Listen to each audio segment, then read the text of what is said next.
House Speaker Kevin McCarthy is raising the possibility of an impeachment inquiry against President Biden. He made the remarks during an interview on Fox News last night while weighing in on the Republican-led investigations into the Biden family's business dealings. When President Biden was running for office, he told the American public that he's never talked about business. He said his family has never received $1 from China, which we now proved is not true. We've only followed where the information has taken us. But Hannity, this is rising to the level of impeachment inquiry, which provides Congress the strongest power to get the rest of the knowledge and information needed. Because this president has also used something we have not seen since Richard Nixon, used the weaponization of government to benefit his family and deny Congress the ability to have the oversight.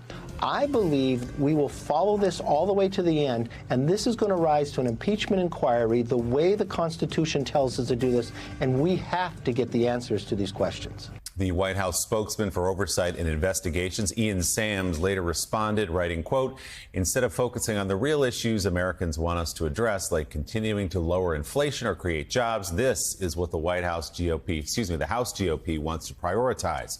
Their eagerness to go after the president, regardless of the truth, is seemingly bottomless." Jonathan Lemire, it strikes you listening to Speaker McCarthy there that other than that one phone call, private phone call on January 6, 2021, we have not heard that level of outrage, that depth of criticism from Kevin McCarthy about Donald Trump attempting to lead a coup against the United States government around the 2020 election, taking classified information about nuclear secrets and war plans back to Mar-a-Lago. He's held that for President Biden and his son.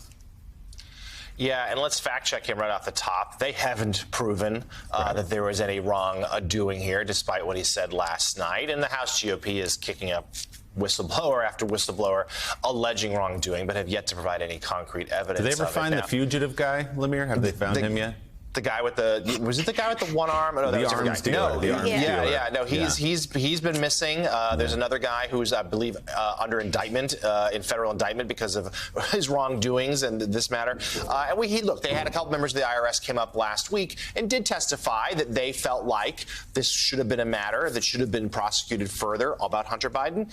And then under oath, they also acknowledged that, well, actually, superiors disagree with us quite a bit. It's actually pretty common for it not to happen. So, Eugene Robinson, people that I've talked to say that the House is hell-bent on some sort of impeachment. They think Attorney General Merrick Garland might be more likely candidate than President Biden, but certainly they're not ruling out the president. And I just... If they do go there for an impeachment inquiry for President Biden, I just ask you, where are we heading now? Are we in a moment where impeachment, which is supposed to be rare and almost sacred, is just being tossed around like another political ploy? Is every president going forward going to face some sort of impeachment inquiry? A short answer, it looks like yes. I mean, it looks like that this is kind of the default position, and much of this Republican Party in the House, at least, it seems to believe or want to make people think they believe that the impeachments of President Trump were illegal, were totally political, and so they believe they have a constituency that wants to see them strike back in the same way at Joe Biden, and I think Kevin McCarthy is responding to that constituency. And so we may be in that situation that you described. We may be in a situation where impeachment just becomes kind of a phase of a presidency. You know, Elise, there's a comic aspect to watching Kevin McCarthy speak like that. There's obviously a political aspect, but there's also a tragic aspect to it, in the sense that are we watching a democracy collapse in full public view, in plain view, with these people like Kevin McCarthy getting on talking about impeaching Joe Biden, rather than don't look over there, don't look at Donald Trump? And if any of them were asked, could you tell us how you feel about Peter Strzok? They wouldn't know what I was talking about, or they wouldn't know the origin of that question. Peter Strzok, who we just mentioned earlier in the news, a sentence of 4 years for beating a police officer at the request, basically there in the Capitol, of Donald J. Trump. They wouldn't know him. They don't care about him. And they don't care about the country, I would submit. Well, I think there also would be confusion over what exactly will Biden be impeached over this go-round. His son's shady business dealings, how is that connected to his presidency?